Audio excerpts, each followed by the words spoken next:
Hello, this is Ian again. In this final tutorial, we're going to look at cleaning scans and perhaps the quickest way of doing that. Here I've got my scan open in Photoshop, just so you know that I'm using Wacom Graphics tablet here, just because I find it a lot quicker than ever using a mouse. Now, as you can see, I've got some dust here in the sky, and also if you look down here, I've got a tiny bit of dust just here in the water. Now, the normal way that you get rid of dust is to go and lasso it, like so. Copy it to a new layer, which I'm just going to do there. There's my layer with the dust on it. And we go filter, noise, dust and scratches.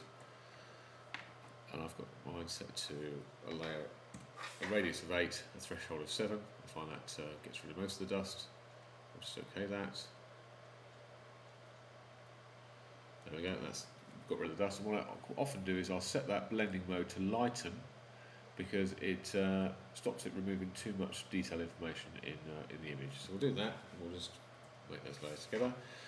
Now, the other way that I use to clean a scan is, what I do is I'll actually go to filter, dust and scratches. I find that's image dependent, depending on how much grain there is in the image. I've obviously scanned a Velvia 120 here.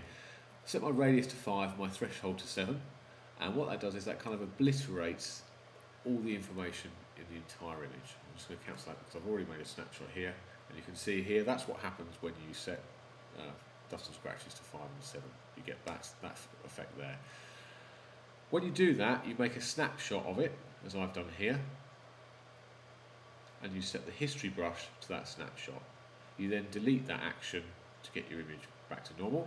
There's my image, and what that allows me to do, if I select the history brush, it allows me to actually erase the dust in the image like that, without obliterating too much detail. You see I've got my history brush set to light, opacity to 100, and those two methods, using the history brush and also using the masking that I've done there, is probably the quickest way of cleaning an image. Just go in and find some dust. There's not very much dust on here, there's a bit there.